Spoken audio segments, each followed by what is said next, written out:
today. It's good to see so much beautiful faces out there. Right now, I'm trying to just get my chain of thought after the incredible performance that we've seen by the dancers. Can we give a round of applause to them again? Thank you. So something I want to do quick right now in this very exact moment. So whoever you came, if you guys are seated right now, I want you guys to switch seats with somebody you don't know. So sit next to somebody you don't know that you haven't came to this event with, please. I'm gonna get everybody uncomfortable. I see. So the woman has with the glasses with the green hair. I'm looking at you. You're trying to. Yeah, it seems like you're trying to hide real quick. So sit near somebody you don't know, please. That you don't know. Hi, I'm Caroline. Naya, nice to meet you. Is everybody else seated? They got their seats in. All right. So again, I want to thank everybody out here again for coming out to this event. Moms Demand Action for putting this on. This is an incredible event. I'm very happy to be here. And so I want to start off with a quote. So one of the quotes is by one of my mentors. He gave it to me a while back. And so the quote is, he said, "Privileged people don't understand how privileged they are, and poor people don't understand how important the choices they have in life are." And so that's a quote that kind of resonated with me in a long time, and it's something that really and throughout the day-to-day basis in life. And so the reason I want to bring that up is because my whole life, I'm 26 years old, and so ever since I was a young kid, I live about 20 minutes away from here. I live in Brownlee Heath, better known as Heath Street, but its name is the Mildred Haley Apartments. And so throughout my whole life growing up, I've always been affected by gun violence in my community or outside of my community. That's something that it hasn't. Going to school, it was really on my mind about violence happening in school or a situation happening in school that was kind of out of my control, that had me fearful. The majority of times, it was me coming back from school, going into my community, wondering if I was going to go to school the next day alive, wondering if my friends were going to come to class the next day. There was always stories that we talked about inside the classrooms of what was going on in my community or what was going on in another classmate of mine's community, and just some of the things that we had shared.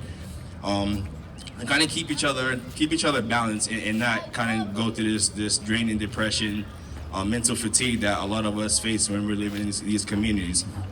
And also, so within that, I had the privilege of going to schools where I didn't have to worry about the violence there more than I had to do for school. And so that's where my privilege came at. But on the flip side of that, there are people who live in communities that don't have to worry about violence at all in the communities. They don't have to worry about the cops harassing them. They don't have to worry about their children going to the playgrounds. There's people out there that can go out there and just be free in the communities that they live in and enjoy that peace of mind. And there's a lot of us who are in these communities who don't have that peace of mind in our homes, but also in our schools. And so with that, the reason I want you guys to switch seats, because it's more so those people who do have the privilege of having the safety of going to school and having that safe environment around them, that is also great. But we also have to look at the kids that don't have that same structure at home or in just at school in general. And so with you guys switching seats, it's very important that you guys also get involved. So with our youth in here, we have to lead by example. And so looking at everybody here, we have so much power amongst ourselves just in the room, and we have to realize what we can do as people, but what we can do collectively as a group. And so there's so much power that we can do as a group, but we have to sit here and start talking about some of the disconnections that have us separated in one room instead of not bringing it together. So whether that's violence in our communities, that's violence in our schools, we have to learn how to get people that's effective on either end and bring them in one room like it is here in Moms Demand Action. And so that's one of the reasons that I'm here, and I'm very thankful to be here, because it puts me in a room with many different people who comes from different walks of life that have been affected multiple different ways. And then also, it's also talking about gun violence. There's also a bigger picture on that. And so I also want to talk about is police brutality. That's another instance of gun violence that we have to talk about. So if you are privileged enough not to be worried that your life is in jeopardy when you're around a police officer or you're interacting with a cop, think outside and well, why do you have that privilege and others feel like they don't? And so it's up to you in that very exact moment. Once you realize you have a privilege in somewhere in this world, you have to sit back, understand why, one, and then look around and see who doesn't have that same privilege and try to do something about it. Because if you don't, you're accepting what's happening to other people who are being oppressed, and then you're putting yourself in a boat, but that's not real. There's a lot of people out here that's been hurt, and we have the opportunity to not only use our voice, but take action amongst that.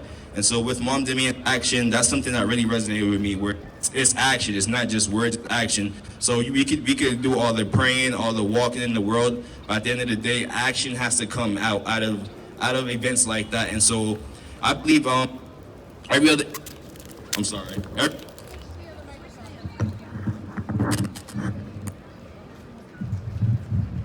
Hello? All right.